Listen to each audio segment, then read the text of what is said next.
السميع العليم من الشيطان اللعين الرجيم بسم الله الرحمن الرحيم الحمد لله الذي هدانا لهذا وما كنا لنهتدي لولا أن هدانا الله لقد جاءت رسلنا ربنا بالحق ثم الصلاة والسلام على سيد أسلم في الوجود في سر الله نقطه دائرة الوجود لواء الحمد والمقام المحمود جد الحسن والحسين أبي القاسم محمد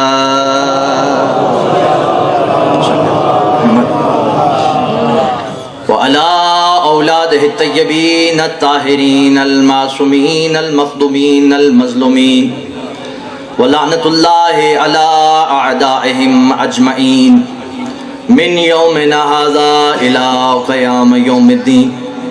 أما بعد فقد قال الله في كتابه المجيد والفرقانه الحميد وقوله الحق وهو أصدق الصادقين. بسم الله الرحمن الرحيم.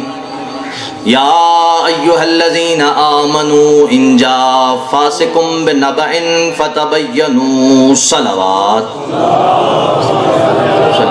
محمد محمد. ایک صلوات اتنی بلند پڑھیے کہ جتنا مقام سیدہ آپ کے اذان میں بلند ہے. محمد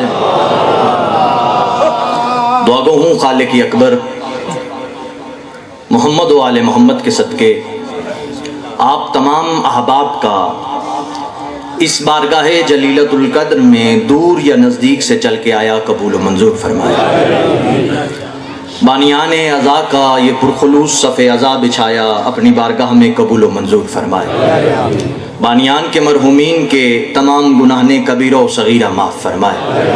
حاضرین کے جتنے مرحومین ہیں محمد و آل محمد کے صدقے خالق اکبر ان کے تمام گناہ کبیرہ و صغیرہ معاف فرمائے. محمد و آل محمد کا سایہ نصیب فرمائے. میرے مالک اللہ تجھے واسطہ ہے بی بی رباب کی اجڑی ہوئی جھولی کا. جتنے مومنین بے اولاد ہیں ان کو اولاد نرینہ عطا فرما. جتنے مومنین بیمار حال ہیں صدقہ بیمار کربلا کا شفاء کاملہ و عاجلہ عطا فرما. جتنے مومنین تنگ دست ہیں ان کو خوشحال و آباد فرما. میرے مالک اللہ یہ وہ بارگاہ ہے کہ جہاں پہ ہر دعا قبول ہوتی ہے. تجھے واسطہ ہے اپنی رحمیت کا حاضرین کی جتنی شرعی حاجات ہیں ان کو قبول و منظور فرما. میرے مالک اللہ ہم مومنوں کی پہلی اور آخری التجا ہمارے وقت کے امام کا ظہور جلد فرما. ربنا تقبل منا انک انت السمیع العلیم. باواز بلند صلوات پڑھتی جائے. اجازت ہے جی گفتگو شروع کی جائے. سب سے پہلے حمد و ثنا ہو اس واجب الوجود کے لیے، اس مولا علی کل شیء قدیر کے لیے، اس لم یزل لا یزال کے لیے کہ جس کا تخت اقتدار عظمت ہمیشہ سے ہے اور ہمیشہ کے لیے ہے. کہ جس کا تخت اقتدار عظمت ہمیشہ سے ہے اور ہمیشہ. اور درود و سلام ہو پروردگار کے مصطفیٰ مرتضی اور مجتبی بندوں پر. اور درود ہو ان ہستیوں پر کہ جن پر درود بھیجنے کی وجہ سے خود درود میں دم درود نظر آتا ہے. جو ہاتھ رہ گیا علی کا نہ ہوا حیدری. درود ہو ان ہستیوں پر کہ جن پر درود بھیجنے کی وجہ سے خود درود میں دم درود نظر آتا ہے. جب بھی میں مجلس امام حسین میں آتا ہوں، خواہ مجلس ہو خواہ جشن ہو، یعنی محفل آل محمد میں آتا ہوں، تو شاہ جی ایک میسیج دیتا ہوں، ایک پیغام دیتا ہوں اگر پیغام اپنا ہوتا تو بے شک نہ دیتا، لیکن پیغام اس ذات کا ہے جو اللہ کے حکم کے بنا کلام ہی نہیں کرتی، اس لیے پہنچانا ضرور ہے۔ شاہ جی جب بھی آپ ذکر آل محمد میں آئے، محفل آل محمد میں آئے، تو آپ یہ جو لباس پہن کے آتے ہیں نا، آپ جن لباسوں میں ملبوس ہو کے آتے ہیں، یہ جو کپڑے پہن کے آتے ہیں، آخری آدمی تک توجہ، جملہ دینا چاہتا ہوں، یہ جو لباس پہن کے آتے ہیں، یہ لباس شیعوں والے لگے یا نہ لگے، آپ کے چہرے ضرور شیعوں والے۔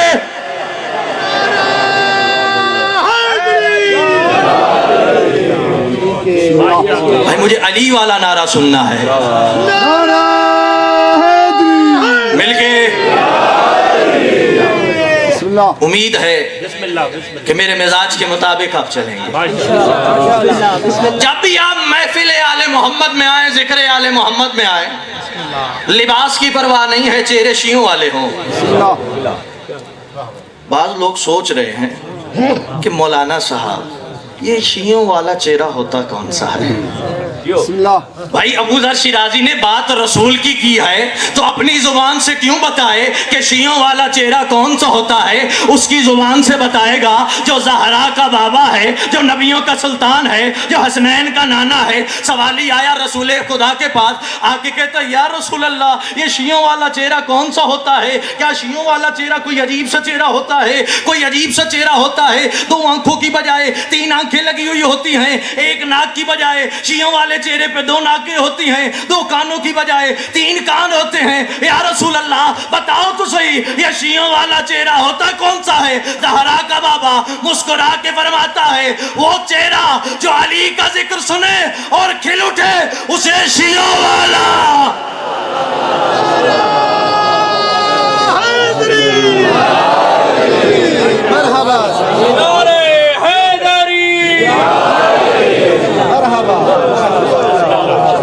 وہ چہرہ جو علی کا ذکر سنے اور پھر گلاب کی مانند ہو جائے، اس چہرے کو شیعوں والا چہرہ کہتے۔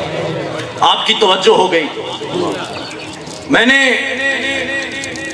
آج جس موضوع پہ خطاب کرنا ہے وہ ہے کہ جس دین اسلام کے ہم ماننے والے ہیں، جس دین کو ہم مانتے ہیں، کون سا دین ہے؟ دین اسلام۔ یہ دین اسلام کس چیز کا دین ہے؟ یہ دین اسلام حق پرستی کا دین ہے یا شخصیت پرستی کا دین ہے؟ بھائی حق کے ماننے والے ہو نا، حق پرستی کا دین ہے یا شخصیت پرستی کا دین ہے؟ حق پرستی۔ بہرحال میں آج اس موضوع سے خطاب کرنے والا ہوں۔ اکثر یہ بھی کہا کرتا ہوں کہ موضوع اور عنوان کوئی بھی ہو، مقصد ایک ہے۔ کوئی مولوی ہو، کوئی ذاکر ہو، کوئی پڑھنے والا ہو، کسی موضوع پہ بھی کلام کر رہا ہو، سب کا مقصد ایک ہے۔ اس مقصد کا نام ہے معرفت اہل بیت۔ یہ موضوع وسیلہ ہے، ذریعہ ہے در آل محمد تک پہنچانے کے لیے۔ آج میں نے اس موضوع کو اس وجہ سے انتخاب کیا ہے کہ ہم بھی معرفت اہل بیت سے حاصل کر سکیں، در آل محمد تک پہنچ سکیں۔ توجہ ہے؟ میں نے آپ کے سامنے پارہ نمبر 26 سورہ حجرات کی ایک آیت کی تلاوت کا شرف حاصل، جس میں خالق کائنات بڑے واضح طور پہ اعلان کر رہا ہے بسم اللہ کہ یا ایھا الذین آمنوا ان جاء فاسق بنبأ فتبینوا۔ اے صاحبان ایمان، اے وہ لوگوں جو ایمان لے کے آئے ہو۔ بابا جی جملہ آپ کی جھولی کے حوالے کرنا چاہتا ہوں۔ خطاب کس سے ہے؟ کہ جو ایمان لے کے آئے ہیں، جو صاحبان ایمان ہیں۔ کیا کہہ رہا ہے اللہ کی ذات؟ اللہ کہہ رہا ہے ان جاء فاسق، اگر تمہارے پاس کوئی فاسق آ جائے، کیسے آئے؟ بِنَبَإٍ، خبر لے کے، تو کرنا کیا ہے؟ فَتَبَيَّنُوا، تو تحقیق کرنا۔ بھائی میں نے ترجمہ پیش کیا ہے آیت کہ جب تمہارے پاس کوئی فاسق آئے اللہ کہہ رہا ہے جو کان کے کچے ہیں نا اجے گل سنی نہیں تھی اس چوک تے پڑ گئی بلکہ اتھو نہیں پتہ نہیں کتے کتے پڑ گئی. اللہ اس وجہ سے کہہ رہا ہے کہ بھائی جب بات سننی ہے تو آگے پہنچانے سے پہلے تحقیق کر لینا کہ خبر پہنچانے والا کیسا آدمی ہے. کہ اگر تمہارے پاس کوئی خبر لے کے آئے, اب اگر توجہ کی جائے تو اللہ نے ایک لفظ ان بھی استعمال کیا. پریشان تو نہیں ہو رہے؟ نتیجہ اتنا بڑا دوں گا تو خدا کی قسم گھر بیٹھ کے دعائیں دو گے. پاک سیدہ سے جو خیرات لے کے آیا ہوں آپ کی جھولیوں کے حوالے کرنا چاہتا ہوں کہ جب تمہارے پاس کوئی فاسق آئے خبر لے کے تو تحقیق کرو. یہاں پہ اللہ نے ایک لفظ استعمال کیا ان. ان جا, اگر فاسق آئے, اگر گنہگار آئے, اگر عام آدمی آئے تو تم نے تحقیق کرنی ہے. یعنی اللہ نے اس لفظ ان کے ذریعے ایک قید لگائی ہے, ایک شرط لگائی ہے کہ اگر خبر لانے والا جھوٹا ہو, اگر خبر لانے والا فاسق ہو, اگر خبر لانے والا عام انسان ہو تو تم نے تحقیق کرنی ہے. لیکن یاد رکھو جب خبر لانے والا کوئی فاسق نہ ہو, کوئی جھوٹا نہ ہو, کوئی عام انسان نہ ہو, بلکہ آئے تطہیر کا پہرے دار ہو تو یہ منزل تحقیق نہیں منزل تسلیم ہے.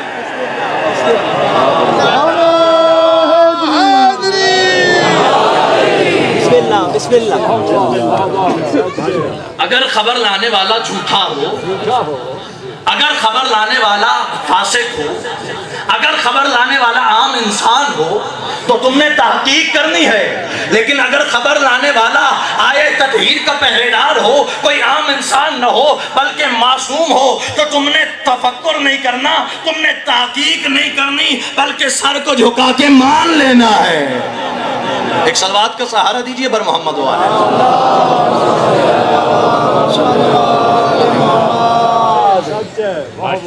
اللہ ہمیں کیا دے رہا ہے؟ حکم تحقیق دے رہا ہے. حکم تحقیق کے ساتھ یہ بتا رہا ہے کہ کس چیز کے اوپر تحقیق کرنی. تحقیق عام انسان پہ, تحقیق آپ اور میرے پہ, یا کسی جھوٹے انسان پہ.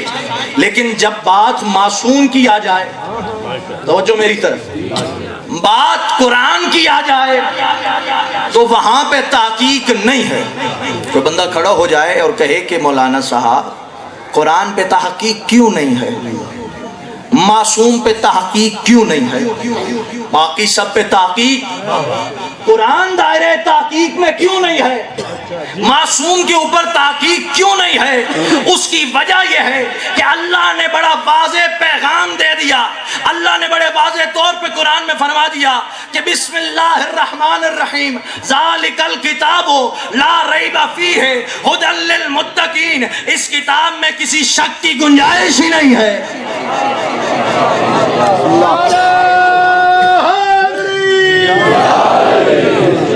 میں آپ کو داد دینا چاہوں گا کہ آپ میرے ساتھ تمہید پہ بول رہے ہیں.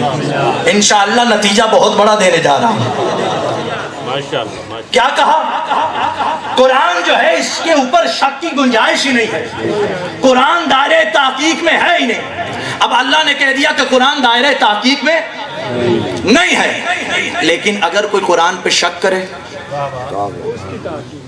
تو بھائی اس کی تحقیق ہے, پھر قرآن کی تحقیق نہیں ہے. ایسا نہیں ہے کہ کوئی قرآن پہ شک کر دے تو ہم قرآن کی تحقیق شروع کر دیں گے, بلکہ اللہ کہہ رہا ہے ارے قرآن کی تحقیق نہیں کی جائے گی بلکہ اس کے شجرے کو کھنگالا جائے گا. جو معصوم کے اوپر شک کر رہا ہے, جو قرآن کے اوپر شک کر رہا ہے. اب اللہ نے کہا کہ قرآن دائرہ تحقیق میں نہیں ہے. اللہ نے قانون بتا دیا. ایسا نہیں کہا کہ اگر کوئی قرآن پہ شک کر دے, ایسا نہیں ہے کہ قرآن پہ شک نہیں ہوا. نبی آئے, نبی نے قرآن کی تلاوت کی, لوگوں نے کہا یہ تو نبی کا کلام نہیں ہے, یہ تو نبی کا کلام ہے, یہ تو اللہ کا کلام نہیں ہے, یہ تو اللہ کا کلام نہیں ہے, یہ نبی کا کلام ہے, یہ محمد کا کلام ہے. اب اللہ نے یہ نہیں کہا جاؤ قرآن لے جاؤ تحقیق کر کے آؤ, جاؤ لیبارٹری میں لے جاؤ تحقیق کر کے آؤ, جاؤ سوروں کو لے جاؤ تحقیق کر کے آؤ, جاؤ آیتوں کو لے جاؤ تحقیق کر کے آؤ, جاؤ قرآن کے قصے لے جاؤ تحقیق کر کے آؤ. بلکہ اللہ نے کہا جسے قرآن پہ شک ہے جائے قرآن جیسا قرآن. جسے قرآن پہ شک ہے وہ قرآن جیسا قرآن لے کے آئے. یعنی اللہ کہہ رہا ہے جسے کلام پہ شک ہے وہ کلام جیسا کلام لے آئے. یعنی اللہ نے قانون بنایا جسے قرآن پہ شک ہو. ایسا نہیں کہا صورتوں کی تحقیق کرو, واقعات کی تحقیق کرو, بلکہ اللہ نے کہا اگر قرآن پہ شک ہے جاؤ قرآن جیسا قرآن لا کے آؤ. اب مفتی میرا کلیجہ پھٹ رہا ہے, میں کہنا چاہتا ہوں کیونکہ اللہ نے کہا ہے اگر کلام پہ شک ہے تو کلام جیسا کلام لے کے آؤ. اور مفتی اگر میرے مولا پہ شک ہے, میرے امام پہ شک ہے, جاؤ امام جیسا امام. جو ہاتھ رہ گیا علی کا نہ ہوا حیدری. بسم اللہ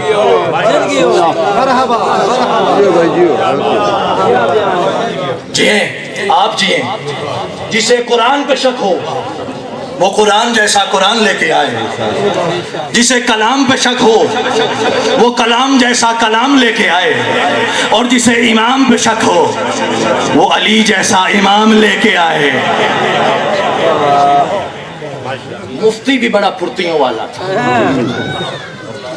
اس نے کہا مولوی صاحب اللہ نے دلیل دی ہے قرآن کی, اللہ نے بات کی ہے کلام کی کہ اگر کلام پہ شک ہو تو کلام جیسا کلام لے کے آؤ. آپ یہ امام کی بات کہاں کر رہے ہیں؟ اللہ نے بات کلام کی ہے, آپ کلام کی بات کرے. میں نے کہا اچھا پھر یہ بات ہے تو چلو اگر کلام کی بات کرتے ہو تو تمہیں مولا دیتا ہوں, علی کے کلام جیسا کلام لے کے آؤ. علی کا کلام ہے نہج البلاغہ, جاؤ علی کی کتاب جیسی کتاب لے.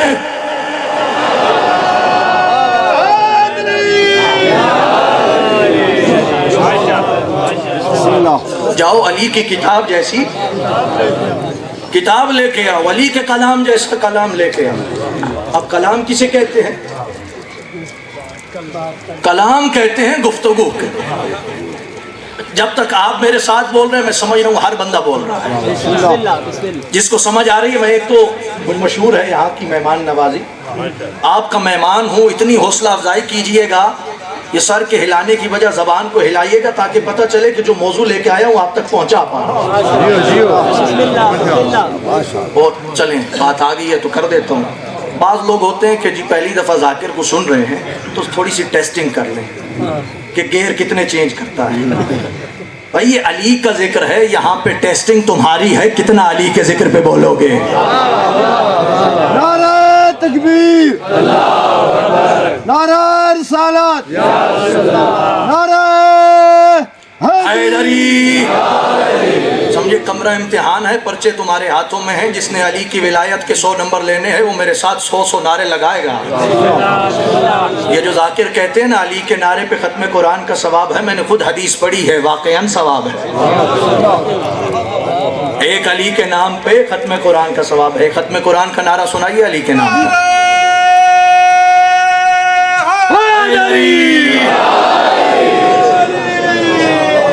جی بات چل رہی ہے کلام کی. میں نے کہا جی کلام جیسا کلام لے کے. کلام کسے کہتے ہیں بھائی جان؟ کلام کہتے ہیں گفتگو. گفتگو کے لیے جملوں کی شرط ہوتی ہے. جملوں کے لیے الفاظ کا ہونا ضروری ہے. الفاظ کے لیے حروف کا ہونا ضروری ہے. حروف کے بغیر الفاظ نامکمل, الفاظ کے بغیر جملہ نامکمل, جملے کے بغیر گفتگو ہو ہی نہیں سکتی. تو ہر زبان میں کچھ الفابیٹس ایسے ہوتے ہیں کہ جن کے بغیر کلام مکمل نہیں ہو سکتا. مثال لے لیجیے انگلش کی. جو بچے پڑھے لکھے بیٹھے ہیں وہ میرے ساتھ بولیں گے. انگلش میں 5 حروف ایسے ہیں کہ جن کے بغیر انگلش نہیں بولی جا سکتی. انہیں کیا کہتے ہیں؟ وویل. جن کو پتہ ہے وہ بولیں. کون کون سے حروف ہیں؟ اے, ای, آئی, او اور یو. ان 5 حروف کے بغیر انگلش نامکمل ہے، مفتی تیری سمجھ کو سلام، 5 کے بغیر انگلش نہیں بول سکتا، 5 کے بغیر کائنات کیسے؟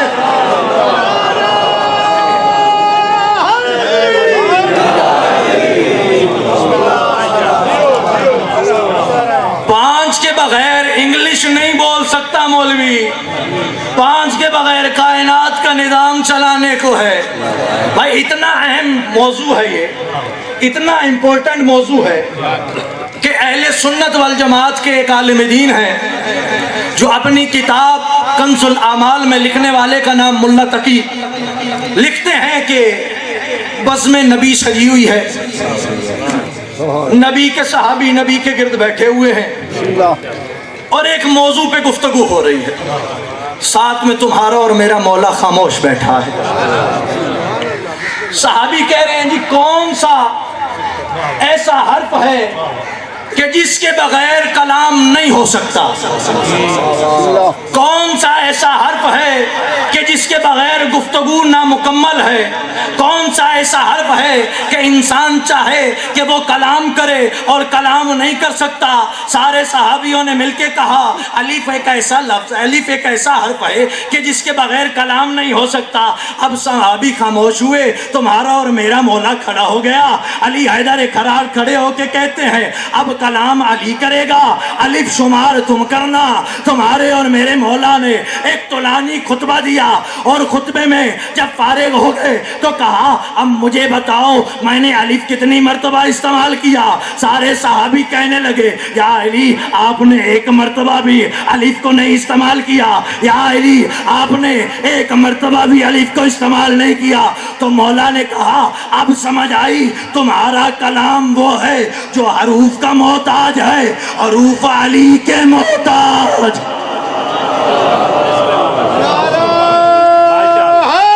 حیدری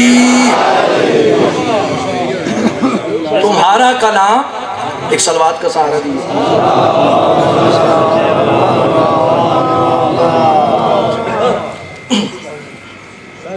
تمہارا کلام حروف کا محتاج ہے، حروف علی کے محتاج ہے۔ ابھی ایک بچہ پڑھ رہا تھا کہ تم کہتے ہو اذانوں سے علی نکال دو۔ کراچی میں ایک کمیٹی بیٹھی، انہوں نے کہا جی ممبر سے روزانہ کہتے ہیں کہ علی علی علی، اذانوں سے علی نکال۔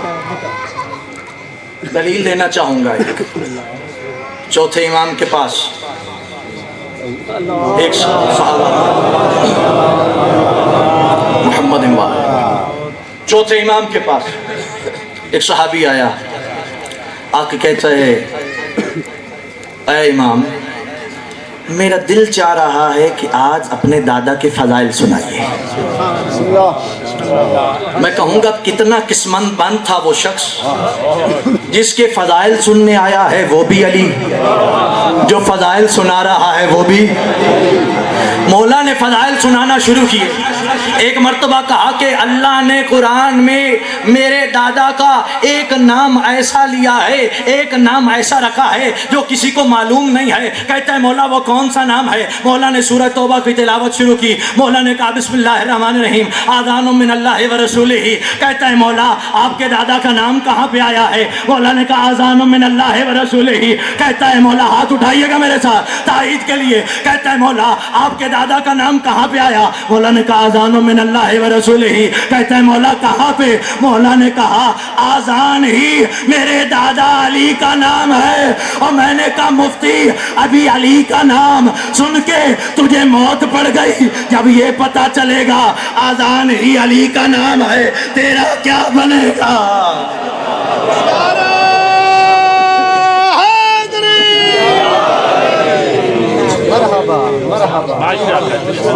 علی کو کون جانے گا کہاں پہ فیصلہ ہوگا؟ علی کیا ہے علی جانے، علی کو ہی پتا ہوگا۔ اذانوں میں علی آئے تو کہتے ہیں کہ بدعت ہے، علی کعبے میں آیا ہے، بتا کعبے کا کیا ہوگا؟ بواز بلند صلوات پڑھیں۔